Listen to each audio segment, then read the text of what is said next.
So number 7 on this list is ba'anava. If you want to live, you've got to have humility. You have to be humble. How does that sound? Well, look, this is disturbing today, but let's see. How many people think that other people should be humble? That humility is a virtue? Come on, put up your hand.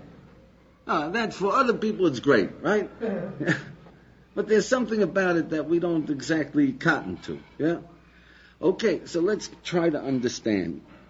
First of all, let's focus on this point. You see, humility happens to be a great virtue. In Judaism, we say, if you have humility, you're guaranteed to have charisma.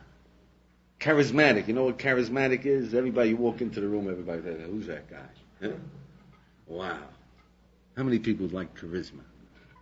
You don't want to be charismatic? Come on. Hey, you people are humble. You don't want to be charismatic. So, the rabbis say, he who is humble must attain ultimate greatness. The crown of Torah is his. It's like water goes into a depression, so does wisdom. Meaning, go into a man who is humble. Guaranteed. All right, so let's focus on this.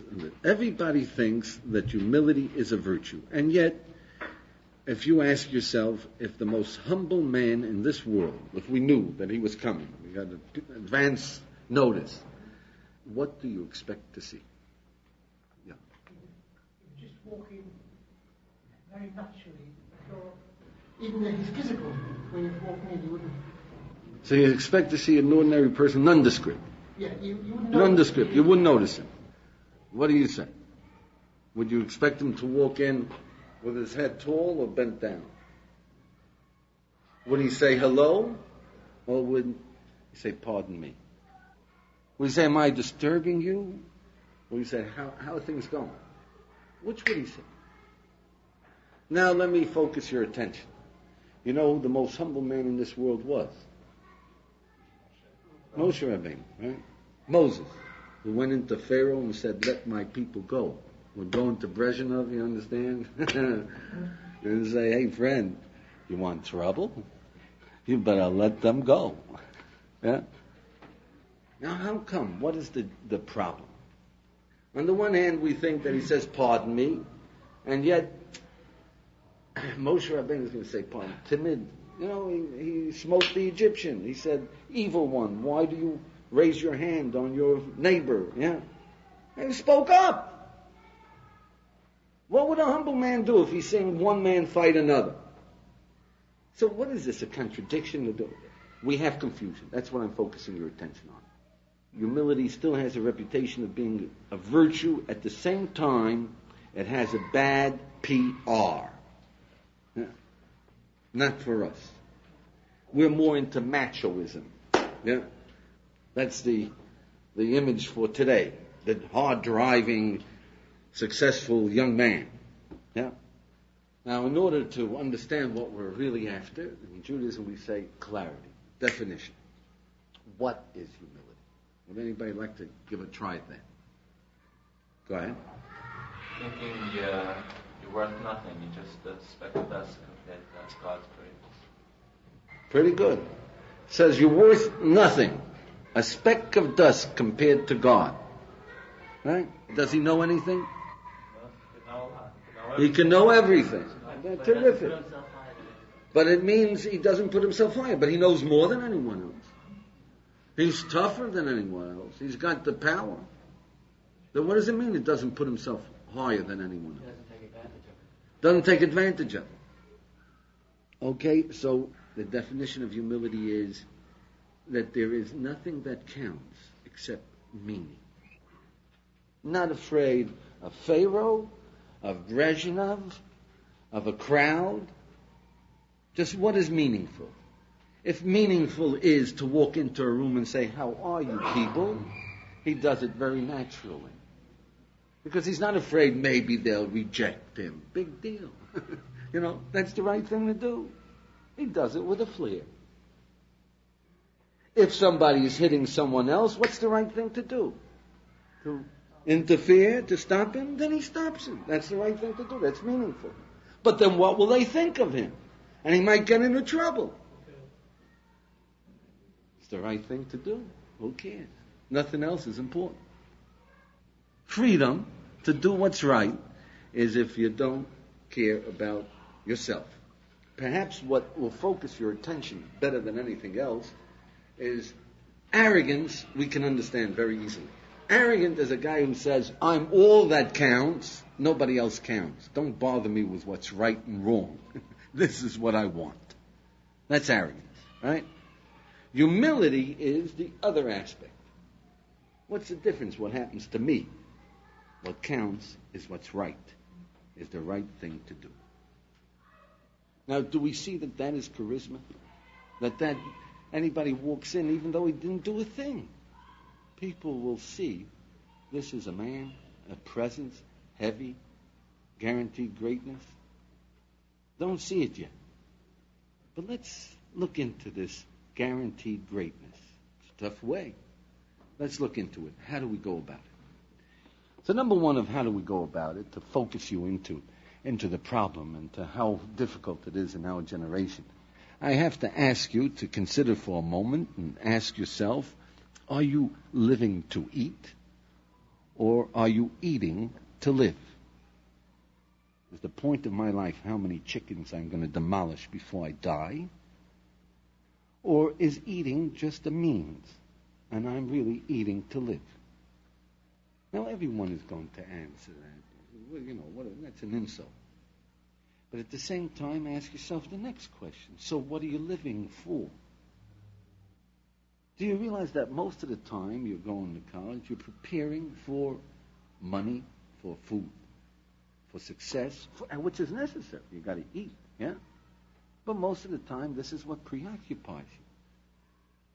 So to focus your attention as to how alien that really is to us, I would suggest, think for a moment, if you were given all the money you can possibly use, $100 million, yeah? On one condition: no work, no study. All that you got to do is play golf, basketball, swim, eat, sleep, and read junk novels. And the Time magazine and the Newsweek too. Right? Okay? Now, how long do you think you will survive? Think it through. Right? All the goodies that you like to do, that you reward yourself with. Yeah, the first week, the second week was great. Yeah, the third, the fourth, the fifth, the sixth, and now we've got half a year. And what are we going to do today? Well, we got to go out and play golf. Yeah. Is that what life is about? On your own, check it out. Do you see? It's important that you feel that there is this ultimate plastic goal is a terrible thing. It's not what we're living for. All right, then take it a step further. Number 2 is, see what happens in this world. You ask a young guy, he just got his job, his first job as a lawyer, as an engineer, as an intern, right? You ask him, friend, are you living to work? Not living to eat. Are you living to work? Or are you working to live? Now, who in the world is going to say I'm living to work? What am I, a robot? My life is making briefs. I'm a lawyer. Don't be silly. I'm working to live. Okay? Second scene. He's 65 years old. He retires. He's made his bucks. He goes down to Miami, and he's really going to enjoy life. And he's golfing, and he's swimming, and he sleeps late, and he's talking to the neighbors, and right, man, 6 months later, he's back in the business, right? He's living to work again because he needs meaning. Is this recognizable? Is this what happens? What the heck? What happens, friend? You're working to live, so now live. Yeah, but I got to work. What happened? So step number 3 is I'll explain what happened. You ask a young man, you say, look, friend, going to college? Yeah. Why are you going to college? Well, what do you mean? You got to get a degree. Right? Why do you need a degree? What are you talking about? You got to get a job. Why do you need a job? You got to buy food. Why do you need food? You got to eat. What do you need to eat for? Well, you got to live. But what are you living for? I got to go to college. Wait a minute. Do you understand? We human beings can get distracted. Each step is necessary. You got to get a job. You got to get a degree. But then we stop. We don't take it the next step. We get distracted. So when we finally get to the working stage, I get a job. Now I got to get money. Now here I'm eating. So we look for work that we hope is meaningful. Right? I got to get work that I enjoy, that is constructive, that is creative, that expresses me. Because what else have I got to do? I got to work. I got to make the work my life. But I'm not living the work. It's got to be meaningful. Do you see how we get involved in this, sucked in, because we don't take it the next step? What are we living for? All right, so number 4 is, let's give a little bit of a cast. What are we really living for? What is it that we really want? And again, I'm focusing you on where you are. And I would say most Americans of college age, who are into college, who are looking for a career, think of their career as a way of expressing their idealism. If they're going to be a lawyer, they're going to help humanity. They're going to get poor people off the hook. If they're going to be a doctor, well, of course they're helping humanity. They're going to cure human beings. Then you live at your work. That's true. They're looking for the meaning in their work. Yeah. If you want to help humanity, why not help the kid in your college dorm? Before you get your degree. Isn't he part of humanity? How about your brother who's in trouble? The point is that they want to give the meaning to what they're going to do. Yeah. But if you know that you are an idealist, you need meaning, then recognize it. What is meaning? Help humanity. A cause. Save the whale. I bet you everyone over here would give a year to save the last whale. Yeah? Because it's meaningful. Whales, it's part of living this. If we don't have no more whales, wow. Yeah. But there is a truth to it. There is a truth to it, but we're looking for something meaningful, a cause. Something beyond our narrow life, our eating. We need something more. Okay, number 5 is that realize we human beings need meaning. And meaning is not in how much you eat. Every human being, and you fellas are young, but everyone who's a little older, there's been a point in your life when all of a sudden it hit you in your stomach, so what? Well, so what? So I succeeded, so I got my degree, so things are going well, but what does it add up to? It takes away your breath, your soul. It's a very sick feeling. It can be in the middle of a circus, so what? But you want to get distracted. Our natural reaction is, that is a very scary question. So what? Because without meaning, we can go right off our rockets. So let's do something. Call up a friend. Get active, busy. Let's fix the car. Let's take a drive. Move. Distract yourself. There's something in us that says, get yourself a package of meaning, friend. Otherwise, you failed your life. All right, so number 6 is that, look, we have a clue. It's in our bones. And the clue is that every one of us realizes that you should do the right thing because it's right. And hang with the consequences. Every human being has got this imprinted in him. Should you save a human being because people will applaud? That's awful. Yeah? Save him. He's dying. Yeah? Well, because you'll get recognition, reward, you get a picture in the paper. That's terrible. Because you're going to go to heaven? Come on. We know it's for its own sake. That's it. Any other cause, any other reward, you want to get to heaven. In Judaism, we say you do it to get to heaven, you're a bum. Yeah? It's all right. You'll get reward. The Almighty pays you anyway. Yeah. Degrading. Do the right thing because it's right. So the right thing is meaningful. Do you see that? But let's take it a step further. And number 7 is, what about if the President of the United States, they're going to come up to elections, Reagan, and whoever is going to be his opponent, they get on television and they say, vote for me. Because I love to lie around and Air Force One. I love that friend. Vote for me. I just love the attention I get wherever I go. Please vote for me. Yeah. I mean, you'd say, boy, that's refreshing. Let's give him the vote just for that. But you can't do that. What does he have to say? Vote for me. I really love this job. But the important thing is I want to serve the people. Yeah. That's the right attitude. I want to serve the people. I can help the people of the United States, and I'm going to do it no matter what the personal consequences, even if they put me down in history as a bum. I'm out to help you people, and I know what to do. So you've got to do the right thing, no matter what the consequences. That is right. We have this in us.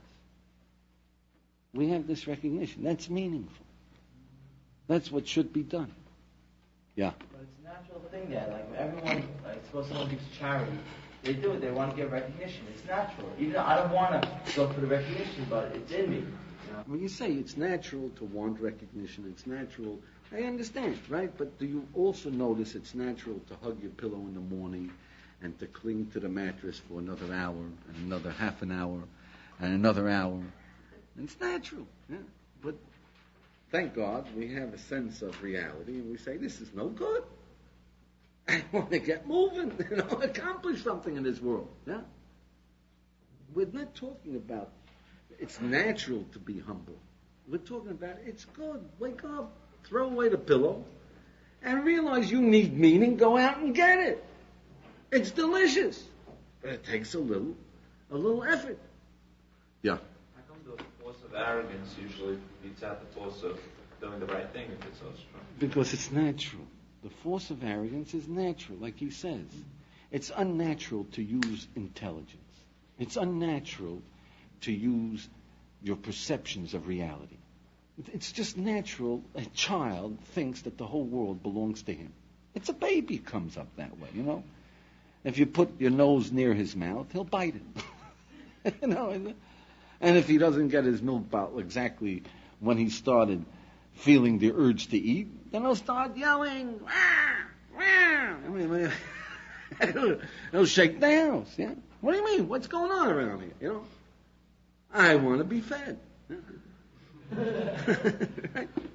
But little by little, we sort of learn to control ourselves and to find out what is really meaningful about existence. It's not natural to do this. Naturally, we sleep, and naturally we doze, and naturally we're self, and naturally we're arrogant. Yeah? Most kids and most adults, unless they break out, are barbarians. They look at the world as there to serve me, and everybody else is an object. Yeah? In Judaism, we say the first step in civilization is marriage. You start thinking of we. Yeah? It's just a natural thing. It's the first step. But at least you have to have somebody who appreciates civilization so that when he gets married, he starts thinking of we instead of, that's my wife, or that's my husband. Yeah? How do they serve me? Okay, so we're up to number 7, right? Now we're up to number 8. That realize, you see, there is an innate confusion that's going on in us. So let me explain to you, see. Somebody who has pleasure in saving another human being, I saved a life, he has pleasure in doing the right thing, that's a good man. Somebody who does the right thing because of getting paid for it, of a separate material or even spiritual pleasure, is wrong. You should have pleasure in doing the good, in the good itself. He who takes pleasure in doing the good and the pleasure of the good, that is natural, that's meaningful. That is what existence is about. He who does the good, the meaningful thing, because of he doesn't see the good, but because of a accidental pleasure, he's off track. The Zohar says that he who has done something of merit, no matter how great his merit is, if he speaks about it, he's lost his merit. What was that? You're by studying the Torah, you find something that's giving you pleasure, and yet you're telling us all about it. I'm sharing. Look, friend, humility is power. Use the power. I'm trying to give you life. If I would go around saying, I try to give these people life, give them potential, and sometimes I succeeded. What pleasure it is. That's what would be doing it. But if I say it, this is mouth-to-mouth resurrection. Yeah? Look, friends, get meaning, wake up. Let's live. This is the effort to give life. Sometimes successfully, sometimes not. So, this isn't, I'm telling you, this is, you think that I'm telling you my insight, I've discovered the meaning of humility? No, I'm sharing with you our heritage. Do you understand? This isn't my creation. This is Torah. This is our heritage. You're sharing with us your pleasure. Well, certainly you should share pleasure. You say, hey, it's a beautiful day. It's great to be alive. Yeah? That's great. It's when you're looking to make a score. If you say to your wife, I saved someone, honey, we've done something. We made $1 million today. I mean, don't keep it a secret. You tell your wife, honey, we're rich. Right? But you don't go down to your friends and tell them, hey, you know what I did today? I made $1 million. Because you're scoring points. You see, sharing pleasure is perfectly fine. Share. When people want to share with you. Don't go around telling people it's a beautiful day, it's a wonderful day. If they leave me alone. If you're energizing them, energize them. Like, you know the difference between teaching and boasting, right? I know the answer to this problem. That's boasting. This is the answer. Do you see it? That's teaching. The difference is if you do the right thing to take pleasure in the right thing, then your pleasure is right. If you do the right thing in order to get a side pleasure, then you are selling right for something else. And that is bad. Makes sense? Number 9 is, take the next step and appreciate that all over the world, human beings are dying for causes, suffering for causes, fighting for them, giving up everything. From the PLO, which are next door neighbors, and their cause is to wipe us out, right? Yeah? They're willing to die. They give their lives. They're suffering for it. Yeah? To the Cambodians, to the Irishmen, to the Falkland Islands, the honor of Britain. That little piece of land for Argentina, our homeland. All over the world. So realize we're no different. We have a cause that we're willing to suffer for, to die for, to give up the beaches of Miami, to give up the Rolls Royce, to give up the comfortable home, to give up, you get it? To give up everything that's heavier. We're the same, just the cause hasn't called us yet.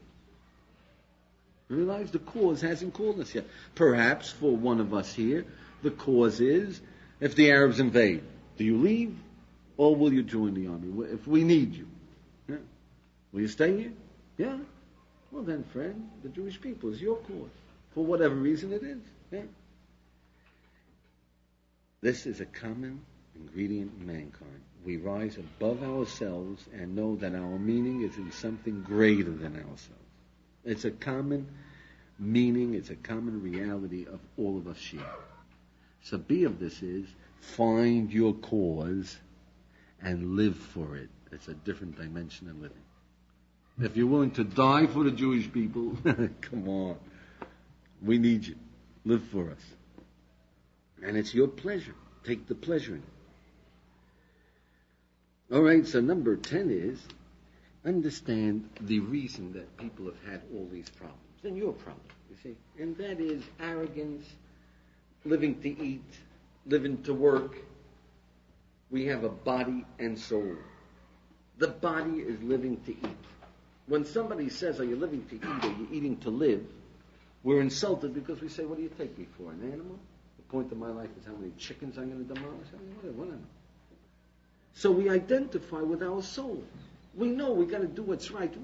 What is the body interested? Right, wrong, big deal. Yeah, give me my breakfast. Yeah, got out the talk. Yeah, die for humanity, for the Jewish people, for the Falkland. Come on, the body says, what die? Get me out of here. Yeah, it's the soul that's looking for meaning, for eternity. You see that?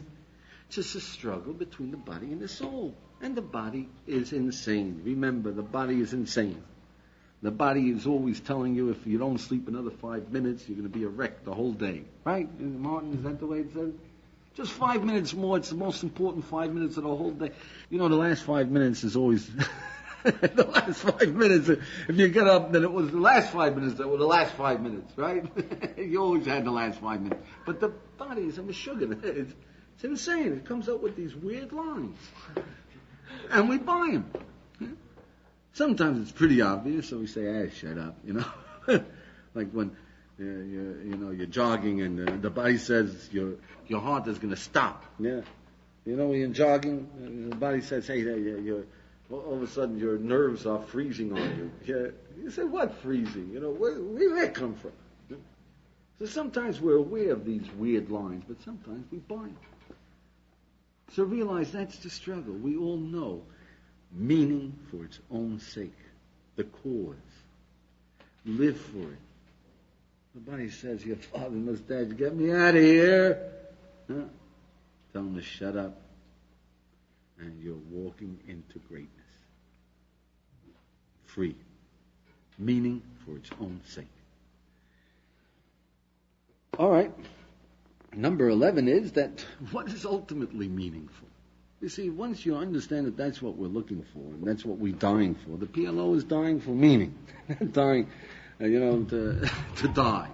The Irishman, Protestant and Catholic killing each other, they're looking for the right thing to do, for the meaning, for our people, our religion, our communism, whatever it is. Yeah? The cause. Keep the whale alive. So what is ultimately meaningful? We can, objectively we can identify it. Ultimately meaningful is God. Because without eternity, I'm going to college so I can get a degree, so I can get a job, so what? So I can eat, so what? So I can live, so what? You need an ultimate meaning that stands on its own. Don't wait, decide, what is your meaning? And start living with it today. Rabbi, do we each have a different meaning? No. Ultimately, you see, in Judaism, we ask, are each of us different? Sure, we're all different. This is the Western thing. Truth is relative. Everything is relative. In Judaism, we say there are things that are relative, and that is, I like vanilla ice cream, you like chocolate ice cream. Big deal. Without oxygen, dead. Spiritually, it's the same thing. One guy likes Beethoven, one guy likes Bach. Big deal. Everybody wants to be happy. Everybody wants to love, to be successful. Everybody. You don't find anyone. Everybody wants to do the right thing. And everybody needs self-respect or we're dead. And we need meaning or we just collapse. Go into a funk. Now we can find a different illusion. We can stop at a different ladder. One guy is, I got to finish college, I got to get my degree. Because you need a degree. And then he gets his BA and he says, what can I do with it? I mean, there's a lot of guys who are in the position.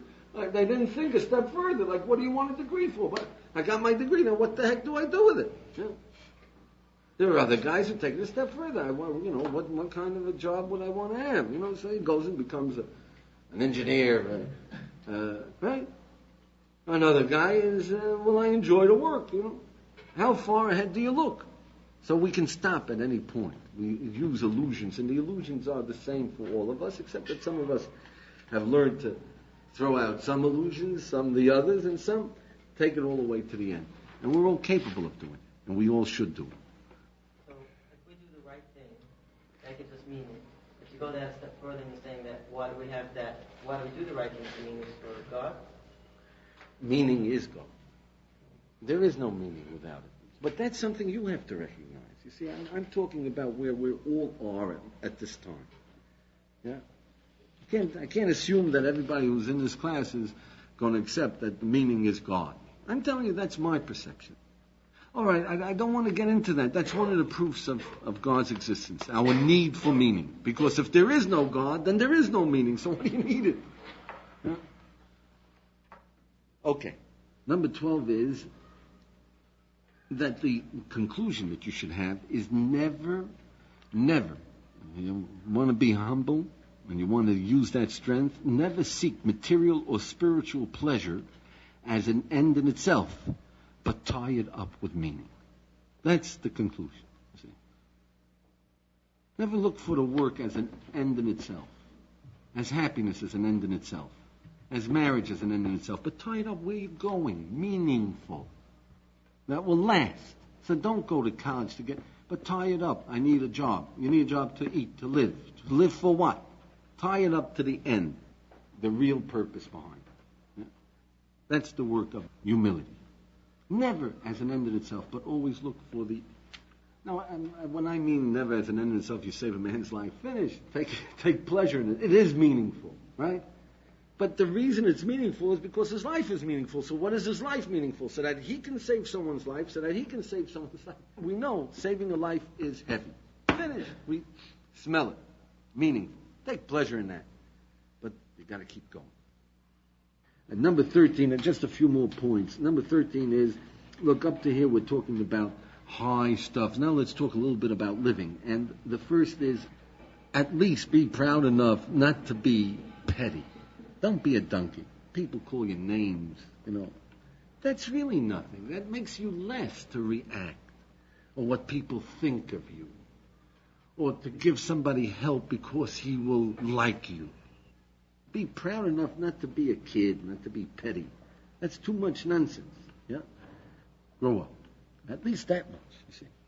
Up yourself a little. Yeah? But 14 is that appreciate the whole work of a human being in living is to reach for humbleness. In action is to be objective, not subjective. Not into your body, not into eating. He said this, I said that. He's stepping on my shadow. Yeah?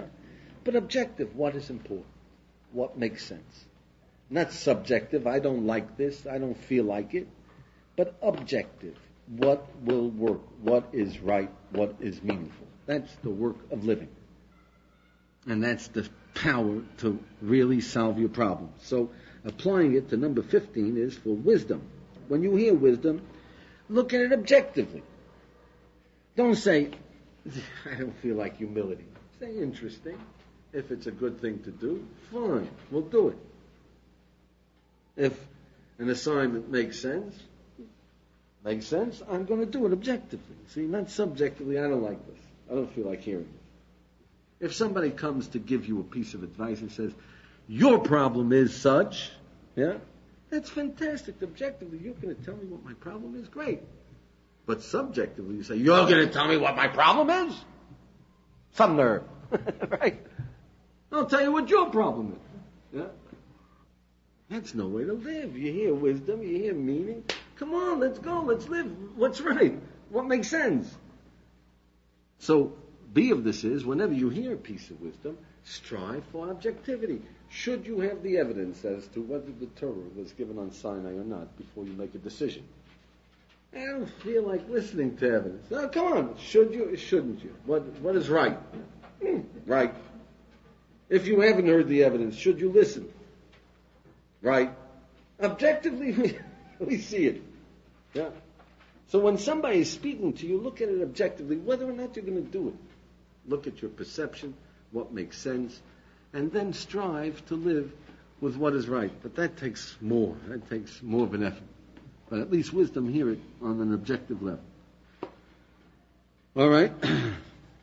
Number 16 is that in applying wisdom, if you want to know how to apply, once you've bought something, look at the next guy. What should he do about it? If happiness is an obligation, let's say that you took that one as a piece of wisdom that you bought. Happiness is up to us. We can do it. Makes sense. If you look at what you have and you appreciate what you have, you take pleasure in life, gives you energy, it's a good thing to do. Okay, we decided. Now, in order to know what to do about it, so take a look at that guy. What should Moshe do about it? Come on, let's give Moshe advice. Yeah? What should he do about it? What do you say? You're going to give him advice? Well, work at it, Moshe, because, you'll get a lot of energy, right? How should he work at it? Well, do the assignments, right? How much time? Well, you do it for 30 days. I mean, what do you got to lose, right? How about you? No. No. The other guy would give him great advice. Yeah? Sure, go stand a week in the yeshiva, live a little, right? Why don't you try it out? Sure, you should consider the evidence. We're ready to give everybody all kind of good advice, yeah? When it gets back to us, wow, what did I say, yeah? But that's a good way of living. When you take a piece of wisdom, what should the other guy do about it? Look at it calmly, objectively, and then you have an idea of how really, if you were sane, and if you were humble, how you would live this life, the power in it. The power of doing what's right because it's right, and the heck with the consequences. Am I making sense? I don't understand what wisdom is. Wisdom is the knowledge of living. Up until you have a roof over your head and food in your mouth and clothing on your back, that's glorified plumbing. You see? Physics, that has nothing to do with living. But once you've got the food in your mouth, you're satisfied. Now, what is life about? What is pleasure? What's the greatest pleasure in life? Why do I want to be good? What is good? What is living about? That's wisdom. The knowledge of that is wisdom. Okay, so number 17, right? When you're involved in a heavy scene, you're fighting with your parents, the bad vibes, or with your friends, or with your girlfriend, or with your wife when you have one, yeah? Right? And God forbid, you want to get a divorce, God forbid, right? So ask yourself, what should Moshe do about it? You follow? What should Moshe do if his parents tell him that he's a blooming idiot, nothing will ever come of him, and he's wasting his life, and he's a wreck, what should he do about it? Well, he's got to respect his parents. He shouldn't take it to heart. There's something bothering them. He should figure out what's bothering them. He should reassure them. I mean, we have all kind of advice, yeah? For Joe. But when we're involved, kill him! Yeah? So when you get into a heavy scene, step out. Give it to someone else, because then we can see what's right objectively, without our subjective, our body getting into the act and roiling it up and making insane monsters out of us. We lose our grip on reality. All right, look, why do we need humility? Because, my friend, we've got a soul, we've got a body, and we can be insane. Humility turns us into, we are nothing, we know what we really want is meaning, we're out to make this world, our lives, purposeful, sensible, pleasurable, and we are free from our feelings. Humility is freedom. If you're nothing, if all that counts is beauty, is truth, is accomplishment, you're free to get it and to enjoy it. As long as you're tied up with what do people think of me and how am I doing, you can't function. You can't move. Now, as far as an assignment is concerned, so I would suggest, that take a piece of wisdom that you bought. It makes sense. Let's say it's all, right? And take a nice guy over here that you like. You don't have to talk to him, but write him a note. You don't have to deliver it. Yeah? What should he do about it? Take a piece of wisdom that you've passed on as valid. Happiness is an obligation. Should constantly study. Yeah? Should live for the Jewish people. You should, whatever it is, right? Then take a nice guy that you like him, yeah? And pretend that he asks you and write him instructions. This is what you should do about it for the next 30 days. Yeah? And then think, maybe you ought to try it. Thank you. You have been listening to the 48 Ways to Wisdom.